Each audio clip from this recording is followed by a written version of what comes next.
lack of commitment is what's holding a lot of people back. Committing means this is what you say you're going to do. You create the plan and you follow through.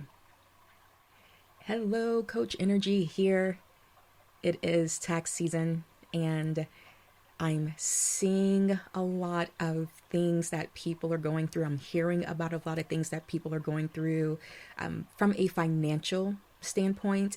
I'm hearing of situations that people have gotten themselves into financially where it is now requiring them to rely on this refund check that they hope that they get, and in order to maybe bail them out of things that they've gotten themselves into. And I do want to make sure I specifically speak to those who have made choices that have gotten themselves into maybe a deficit financially, because I do understand and definitely have empathy for those who may have where life may have thrown a curveball and it really just took you off track.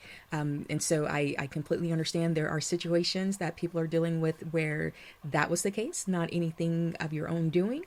But in this episode, I am talking to those who are their actions, their daily choices is what got them into this financial hole where tax season is it's like their bailout period. And so yeah, with a lot of the things that I'm hearing about, a lot of the things that I'm seeing going on, it is time to talk about it. And so one of the questions that I've been getting during this time has been around living paycheck to paycheck. So that's what we're going to talk about today. I do have some other videos, maybe 2 or 3 more other videos still kind of surrounding this time period and involving finances that I will also do here shortly.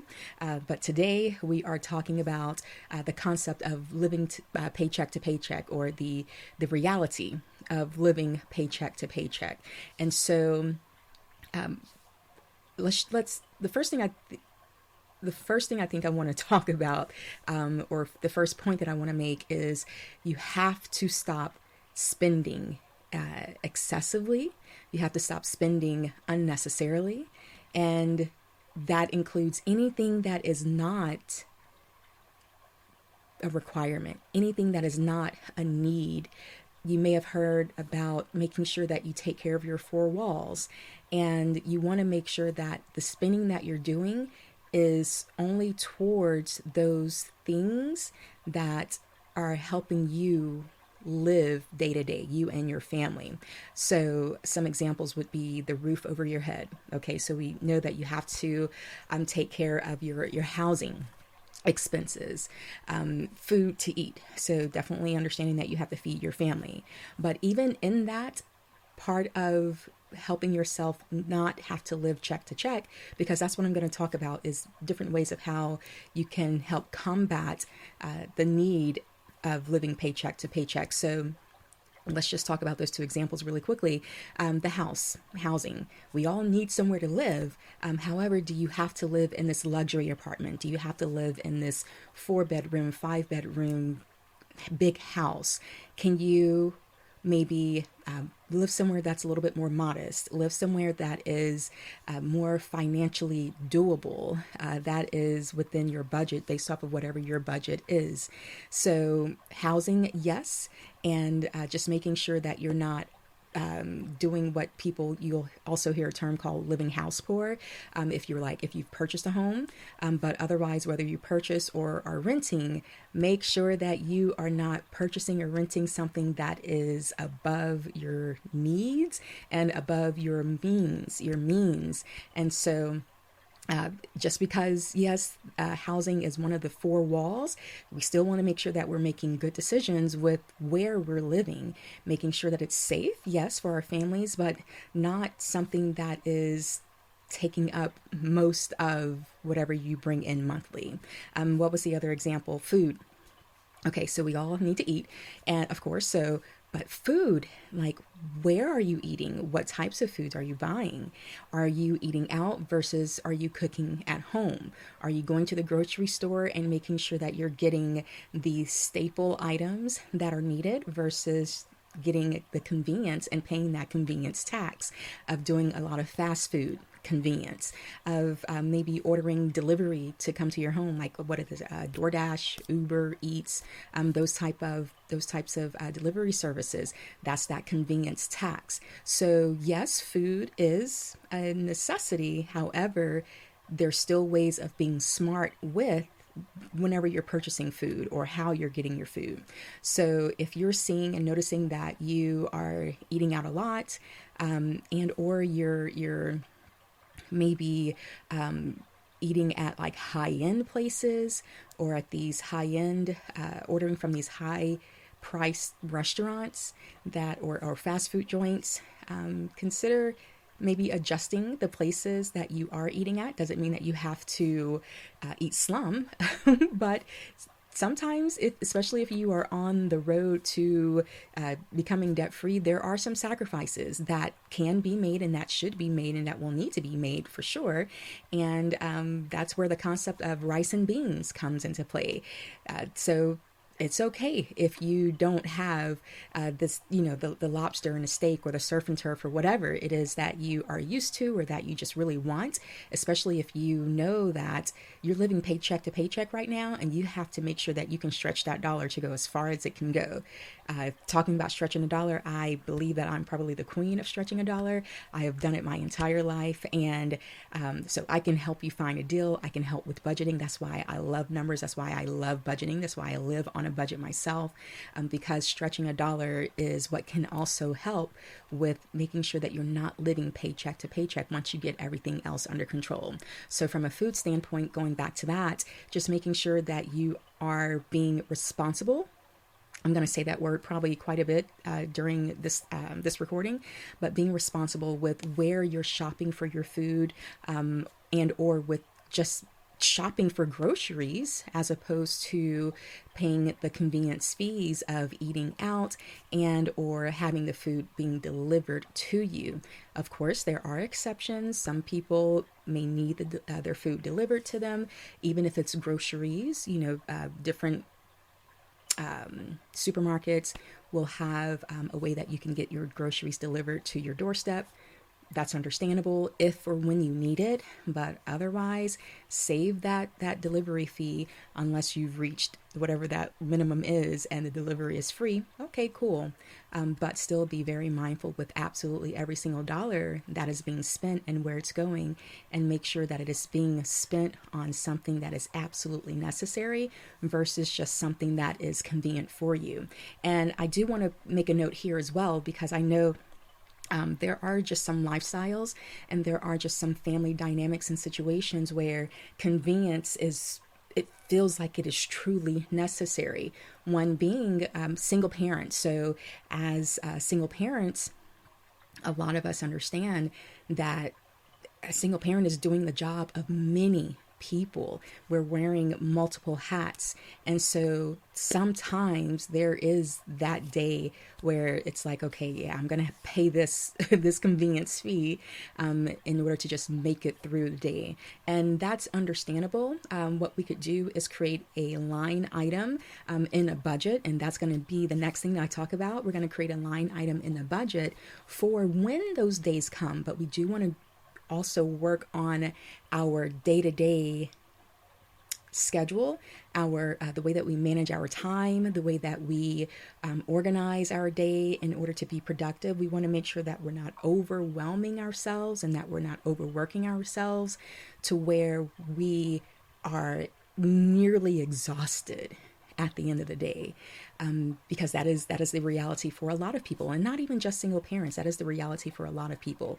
And so in order to help that and help not having to pay that convenience fee when it comes to food or delivery services or the fast food, going out to eat, things like that, we also need to do the work on our schedule and our day-to-day lives and making sure that we're maximizing and balancing every 24 hours that we have per day. So that's a whole nother video. I've talked about it before on this channel. So but we're going to stick to the finances for today. But let's go ahead and jump into budget. So to help get out of the living paycheck to paycheck routine, you must create a budget. You must do the budget, you must create the budget, and then you must follow the budget. Budgeting for some people, for some reason, it is just a word that they do not like. Budget for a lot of people feels like restrictions. But in reality, budget gives you the ability to do so much. It gives you more freedom mentally, freedom financially, freedom emotionally. It creates freedom in so many areas of your life. And doing a budget is not a bad word that a lot of people like to talk about it as being. So doing a budget, let's quickly just run through the basics of it. Of course, it's much more detailed, but for today's video, when you're doing a budget, you want to account for your income and your expenses. So I'm old school, plus I understand the psychology behind putting pen to paper or pencil to paper in this instance, and getting out a sheet of paper and writing down what all of your expenses are and what all of your income streams are, whatever they are, whether it be you're working for someone else, so you have W-2, if you have two jobs that you're working for someone else, so those, could be two W-2s, as well as if you have side employment, or if you're just fully self-employed, whatever it is, you want to make sure that you are accounting for all of your income on one side of the paper. Let's just say if you have your sheet of paper and you write a line down the middle, and on one side it's your expenses, and then on the other side it's your income. So your income, you're going to jot down where all of your income sources are coming from, including child support, if you've been married, alimony, if you're divorced now, any extra, whatever is coming in. On the other side, we're going to talk about your expenses. That's where you're literally going to write down what all of your monthly expenses are. So that means if you don't know what it is already, that means you may have to log into your online banking accounts. You may have to log into, when I say online banking accounts, sure, your banking institutions like your Wells Fargo, your Bank of America, your Chase, plus like if you use Cash App a lot, if you use Venmo a lot, Zelle, all online banking accounts, plus anything that you do or that you are spending as far as like with cash. Make sure that you're accounting for any auto payments or auto drafts that are coming out. So you want to calculate all of your utilities, your housing.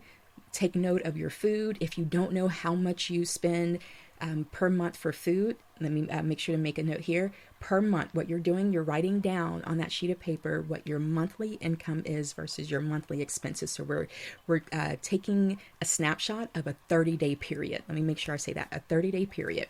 So as far as food, let's go back there. For the food, if you don't know exactly what you're spending, 9 times out of 10, that could be because you swipe a card, whether it be debit card or you're clicking something online or whatever. That means there is a paper trail. That means there is a way for you to go back and check those statements. You can go back and look to see, okay, on what date that I spend here. This is the day that I went to this particular restaurant. This is the day that I got a burger. This is the day I got a smoothie. This is the day I went and got Caribbean oxtails, rice and peas, whatever it is. And so just you have to go in and mark down all of that. If you need to download it on an Excel spreadsheet in order to just make it organized and then transfer it, I still want you to physically write it down, transfer it to a new sheet of paper. But if you need to maybe download it in like this, what do they call it? The CSV file. Download it if you have to do it that way, or just view it on your desktop computer, your screen, if you have to do it that way. But I want you to go through your accounts and look at every single thing that you swipe, every item that you swiped, and make note of it. Make an account for it. Make sure that you account for it. And when you do that, again, just for a 30-day period, that's where you can then do the calculation and compare what your expenses were versus what your income was. And then that's where we can see, okay, how drastic of a difference are those numbers. From there, now we have the information. Now we've just gathered knowledge. We've just gathered that data and we've organized that data. Now we can make a game plan within our budget. And so from there, excuse me. And so from there, once you have the numbers down, the next thing we need to do is go through, and if you want to highlight or do it in a different color pen, make sure you have fun with it. That's one thing that I say. Quick caveat here: have fun with it. Block out some time on a day on your calendar and block out, I would say, a good hour, especially if this is your first time doing it. Block out a good hour, whether you need the whole hour or not, but just block out a good hour for you to be able to say, okay, for the next hour, I'm sitting down and I'm working on what these numbers are.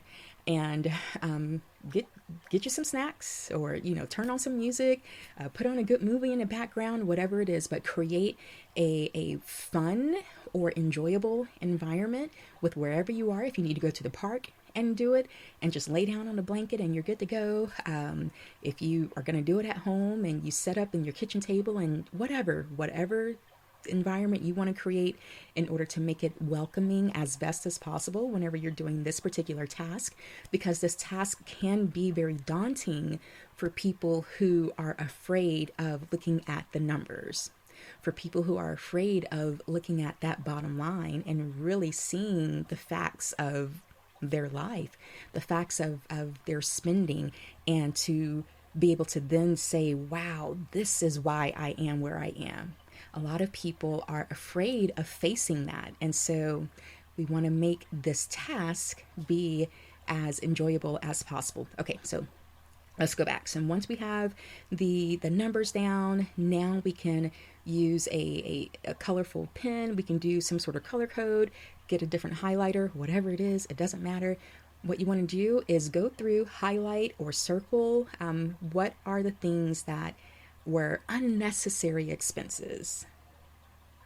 So that could be a lot of like any type of like entertainment type of items. Because right now we're talking about people who are living paycheck to paycheck. Right now we're trying to do what we need to do. We're doing the work in order to get out of this position, get out of this situation, so we can then have fun responsibly. So a lot of the things that I'm going to say as far as these examples, it may seem like I'm the fun police. I had a client say that to me. Okay, yeah, so hey, that's I said I'll be whatever I need to be in order to make sure that we get your spending under control, sir. Okay, so, and yes, I said sir. It was a guy that said I was the fun police. So what we want to do is go through and highlight, circle, do whatever to basically identify where's a lot of this unnecessary spending going. And one of the first places that you can, that's typically easier to identify, would be entertainment. So whether you go to concerts or comedy shows, if you are going out to the club, bars, lounges, things like that, you want to see just how much of your money is going there. And then we're going to do another color or another circle of another highlighter or whatever of then your housing expenses. So that will be your utilities. And then we're going to see where your food is going. Okay, if you are spending money a lot eating out, we want to circle that or highlight that in its own color so we can see just how much money is going towards that versus how much you can save just by simply planning and grocery shopping and cooking at home. So those are just some of the examples of what we would do as part of the process of creating a budget and creating a plan to reduce your expenses, because we're stopping the unnecessary spending. So then now we need to reduce the unnecessary spending as well. So we want to reduce when possible, where possible. We want to get that number down as much as possible. I'm trying to think of maybe some other quick examples. I think that's enough for now. Once you gas could be another one. Ooh, especially right now, gas is a little higher than normal because of things that are going on, and so that we need to that is a perfect example. Let me pause there for just a quick little second. It won't take long. Because of what we're going through right now, we're seeing how gas is so much more expensive. It's almost double in some areas. It's almost double than what it was a few weeks ago, maybe about a month at this point.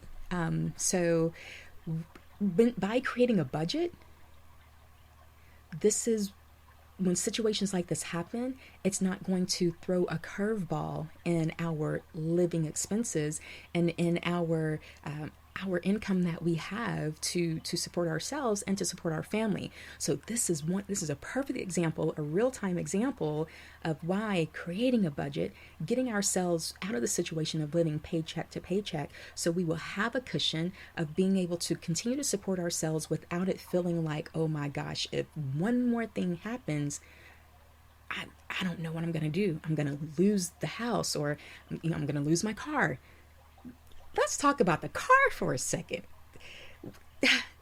The car, yes, in a lot of places where people live, transportation of your own is definitely necessary because public transportation may not be viable, depending on where you live.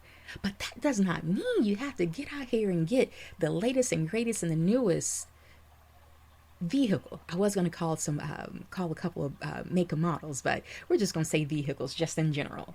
That doesn't mean you have to get the top of the line, the one with all the gadgets and the little touch screens and the one with the big engine, the Hemi, and we don't have to do that, right? Just get something that is dependable, that is reliable, that is not going to cost a lot from a maintenance standpoint when it's time to get the maintenance done on the vehicle throughout the year. So that could be another video. A lot of people are spending so much of their money on a car note, on a vehicle, on a car, which is a depreciating asset. You have to be okay with not having the latest and the greatest. It doesn't matter what it is. It doesn't matter what the name is, as long as it's safe and reliable. Especially if you're in a situation of living paycheck to paycheck. Again, that's who I'm talking to right now. For those who are living paycheck to paycheck, if you have a car note that is kicking your butt, be willing to let that car go. Be willing to sell it, trade it in, do whatever you can, so it doesn't just continue to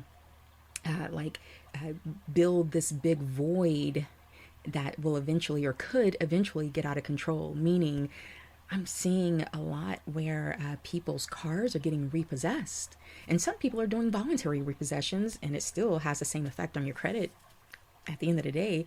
So car notes, yes, no.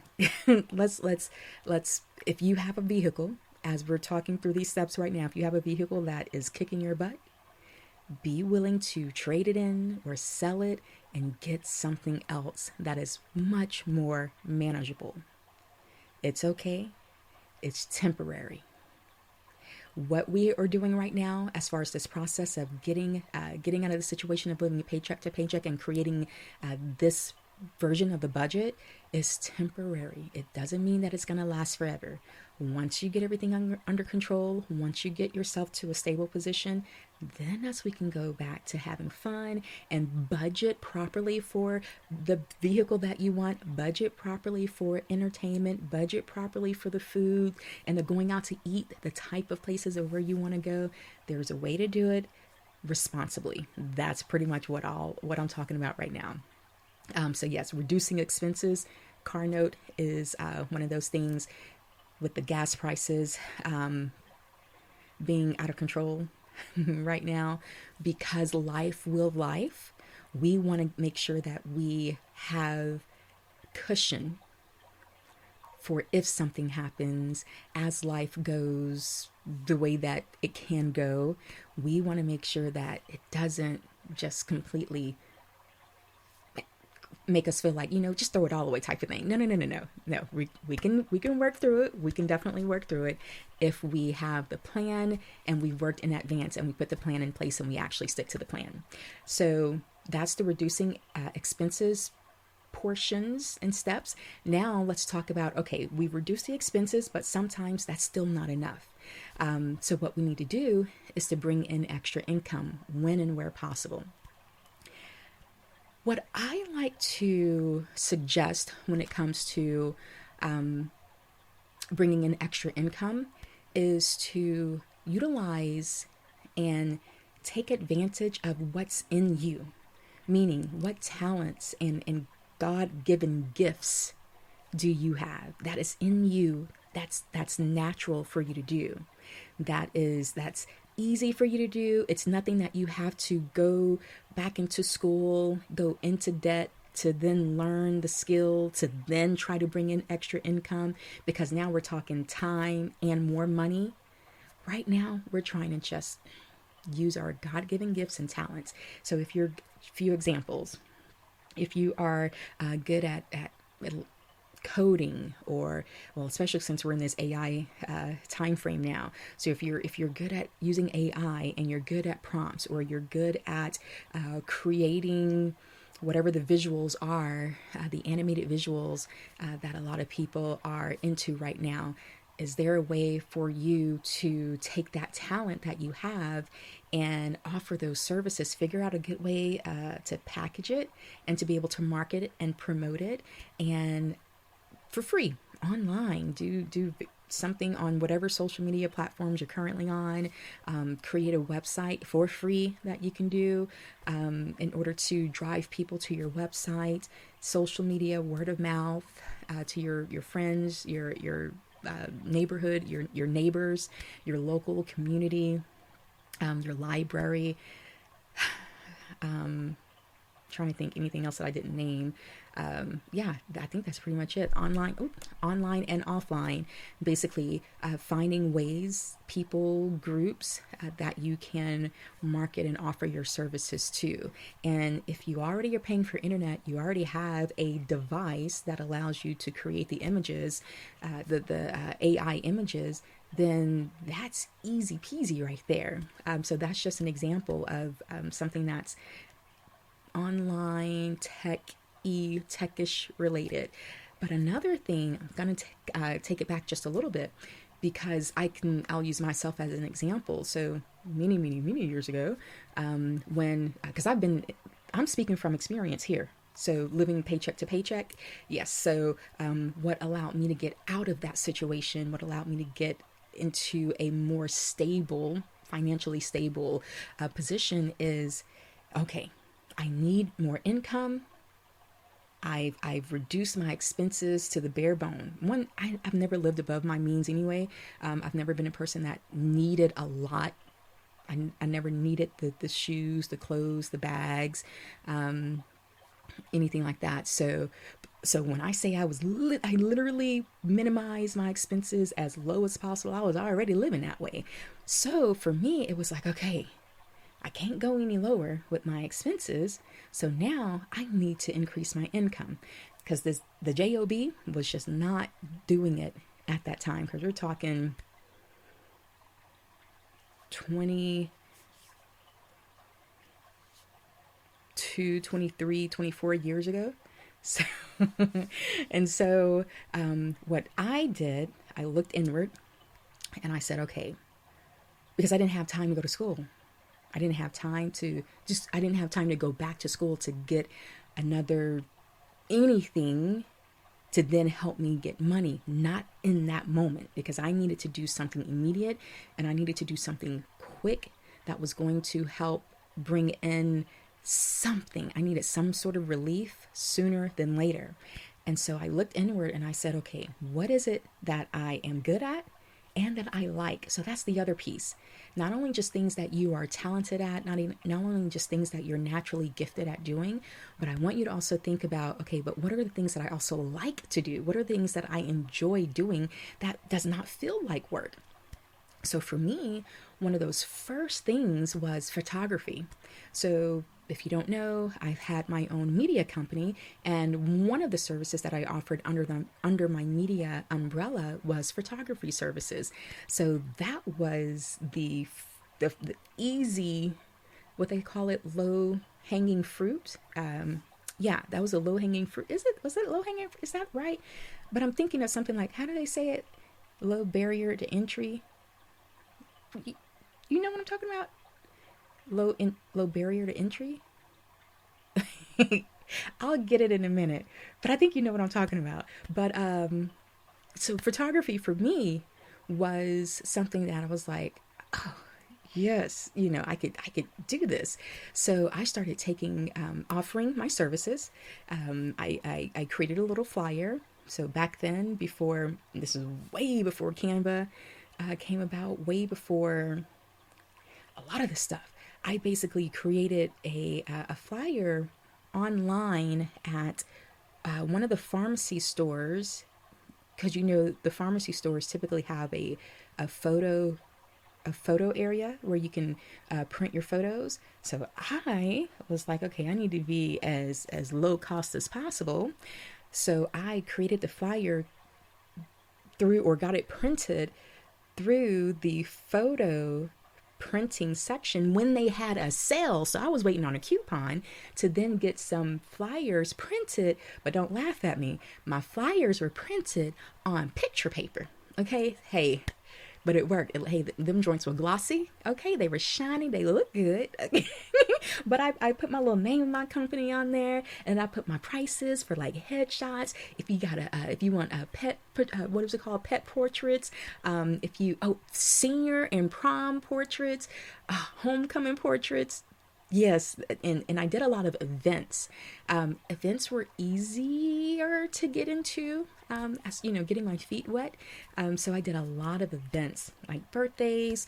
I would do events for that companies would have, like customer appreciation day. Then they would turn around and have like an employee appreciation day, and then they would turn around again and have the holiday, Christmas, some type of holiday event, where they would then invite the employees and the families and or the community, to different events around Christmas and the holidays. So photography was, oh my God, I thank God for this every single day. Photography was that step that started everything else for me.